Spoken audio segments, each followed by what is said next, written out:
So this now leads me to my second point. Making tough decisions per se is never easy. So it should be anchored on a sound reasoning and a carefully prepared plan. In my humble opinion, if you plan to shift, kasi sabi ni Ma'am Gil sa akin, this should be about, the talk should be about navigating from being an employee to an employer. So if you plan to shift from being an employee to an entrepreneur or being self-employed, I think you should prepare well. Para sa akin po kasi, hindi naman natin pwedeng sabihin, it is better to be an employee than to have a business or vice versa or the other way around. Hindi po natin pwedeng sabihin yon. But should you decide that you want to shift from being an employee to being an entrepreneur, you should be prepared well. The decision alone to resign is very difficult in itself. Yung pagde-decide pa lang na magre-resign ka na, ang hirap-hirap na po nun. That is why you should plan because you don't know what lies ahead. You can never be sure, but you can prepare well. Gusto ko pong ulitin yun. You can never be sure. Wala naman pong may alam sa atin kung ano talaga yung mangyayari. But the least you can do is to prepare well. Paano? Nung college po kami, yung isang professor po namin, meron siyang paboritong author at natandaan ko siya. The author is Horace Jackson Brown Jr. Sabi niya, the best preparation for tomorrow is doing your best today.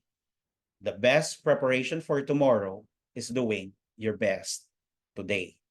Hindi po kasi natin pwedeng sabihin na halimbawa, ang pagiging teacher po kasi ngayon ay hindi madali. Marami pong demands to become a public school teacher. To a point na yung iba gusto nang sumuko, gusto nang mag-resign. But in my opinion, hindi ka pwedeng sabihin mong magre-resign na ako kasi that is a height of an emotion. So for me, it is a bad idea to decide when your emotions are high. More often than not, parang magiging mali po yung magiging decision. So sa akin, when I was still teaching, I could say I taught very well. I did my job very well. I put my heart in every lesson I delivered. I prepared for what is needed in promotion. Kumbaga, minahal ko yung trabaho ko habang minamahal ko rin yung maliit na negosyo po namin. While doing this, we also put our hearts dun sa sideline po namin, yung events management. Yung dating kabuhayan namin, yung main na kabuhayan namin, ay sideline ngayon dahil ako ay nasa employment na po. Tuwing weekends, Monday to Friday, nagtuturo ako. Saturday and Sunday, we are on events. So, walang pahinga. Di ka nga. We made it sure that we exceeded our clients' expectations. We made it sure that our clients are happy. This resulted to more referrals, repeating clients, until finally, nagkaroon na po kami ng sarili naming client base. At unti-unti, nagiging regular na po. Kaya nung nangyari ito, pwede kong sabihin na kaya nang tumayo ng photographics. Kaya na kaming buhayin ng photographics. This was our preparation.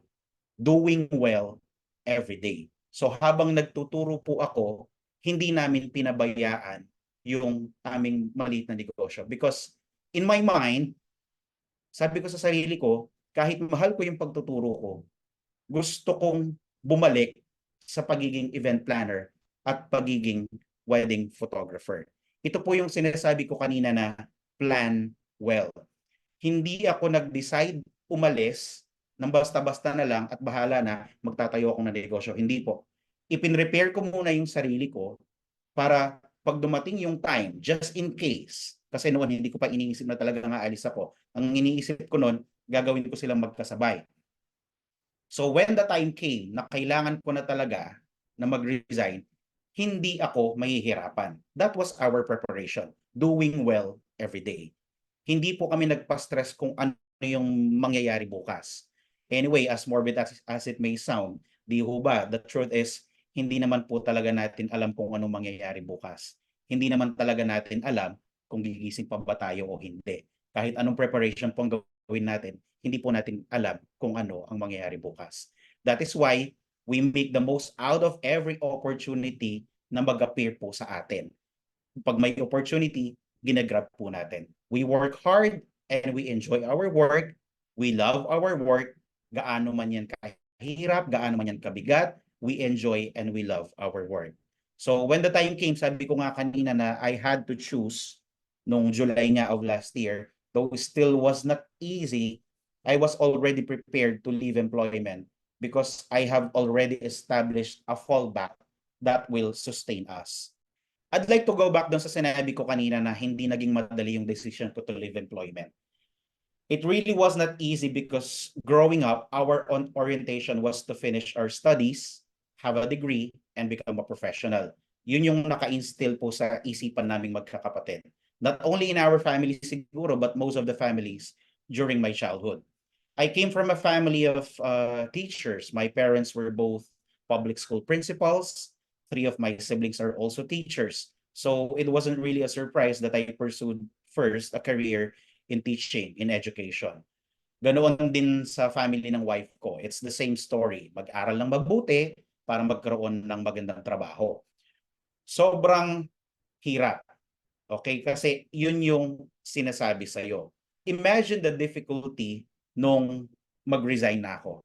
Kasi may iisip mo, sinabi ng magulang, nag-aral ako, tapos eto na, nandito na ako, teacher na ako, tapos magre-resign ako. So, on my part, isa po yun sa medyo mahirap gawin.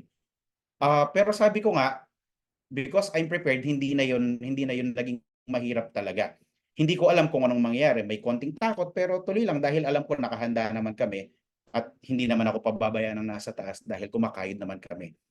For tonight, gusto ko po sanang baguhin yon. Yung isa sa kinalakihan namin, yung linyahan na mag-aral kang mabuti para magkaroon ng magandang trabaho. Hindi naman siya mali, pero sa tingin ko, pwede pa siyang i-improve. Siguro mas maganda yung ganito yung sasabihin natin, yung mag-aral ka ng mabuti para maging handa ka sa buhay at magkaroon ng magandang kabuhayan. I'll emphasize maging handa sa buhay because you don't know what is in store for you at hindi mo alam, inuulit-ulit ko kanina pa, hindi natin alam kung anong mangyayari. Mas maganda yung maging handa ka sa buhay. Kasi po yung una, ang focus niya is to have good employment. So ang premise, ang paniniwala ng mga magulang natin, mag-aaral ka ng mabuti, maging mataas ang grades mo para pag-graduate mo, matanggap ka sa trabaho, magiging maganda ang buhay mo. Parang sa tingin ko, it does not necessarily follow. Parang may nami-miss out. At yun yung buhay. Living your life. To expound on that, recently may mga nakikita akong post sa Facebook. Nagdi-debate sila, nag-aaway sila. Ang pinag-aawayan nila, kung kailangan ba talaga mag-aral o diskarte na lang. Gina-justify nung mga ayaw na dun sa pag-aaral na pwede namang diskarte na lang kasi diskarte naman lang daw talaga yung magtutuloy sa atin. They're giving examples like si Bill Gates, si Mark Zuckerberg, among others. Pero natatawa ko kasi si Bill Gates, si Mark Zuckerberg, one of a kind sila. Konting percentage lang sila ng population natin. So, hindi natin pwedeng sabihin na huwag na tayong mag-aral kasi diskarte lang naman. Hindi eh. Because education will give us a lot of things. Sinishift ko lang siya dun sa mag-aral ka ng mabuti para magkaroon ng magandang trabaho. Sinishift ko lang siya dun sa mag-aral tayo ng mabuti para maging handa tayo sa buhay at magkaroon tayo ng magandang kabuhayan. What I'm trying to say is that there is no real substitute for education. We need education. Life is boxed in a timeline. Yung tipong when you are young, you go to school, then after school, you get a job, then after you get a job, you get married, after getting married, you raise a family, and then after that, you continue on your work, mag-ipon ka, and then you retire, and then you enjoy. Ito yung stereotype. May mali ba? Wala naman. Pero may konti pong problema sa nakikita ko dahil hindi naman lahat po sa atin nasusunod o masusunod po ito. I think dito tayo dapat magkaroon ng konting shift dun sa pananaw.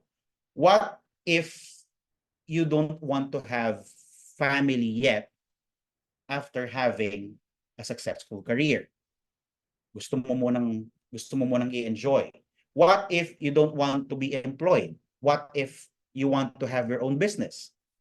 What if you want to become a freelancer? Ayaw mo mag-business, ayaw mo ring employed, pero gusto mo freelancer ka. What if, ito yun, morbid na naman, what if you die young and leave your wife or your husband and your kids before you even retire? So sira na yung timeline. Sira na yung stereotype. Does it mean na we didn't live our life? So ito po yung sinasabi kong siguro dapat magkaroon ng konting shift sa pananaw. When we are going to live, kailan? When we are going to live our life. Medyo malalim po but I think it should be another discussion kasi malalim to. Family and education play an important role in our mindset. These two will teach us kung paano haharap sa buhay. Di ho ba pag nasa school tayo, we learn how to deal with things. We socialize. Ibig sabihin, natututo tayo sa buhay na una nating natutunan sa family natin. So hindi siya dapat maging debate na kailangan ba mag-aral o diskarte na lang. Hindi. Definitely, we need education. We need our family and we need education because these two will teach us and will give us weapons para makaharap po tayo ng maayos sa buhay. Because life will not be always kind to us. Life is sometimes tough. But it doesn't mean we should deprive ourselves of happiness. Hindi naman kailangan mag-retire ka muna para mag-enjoy. You can be happy even when you're still going to school. You can live life, di ba? You can make others happy. You can be a good person. Hindi po natin kailangan i-box ito sa isang timeline, sa isang stereotype. Ito po yung sinasabi ko. And makukuha natin to with our family and with education.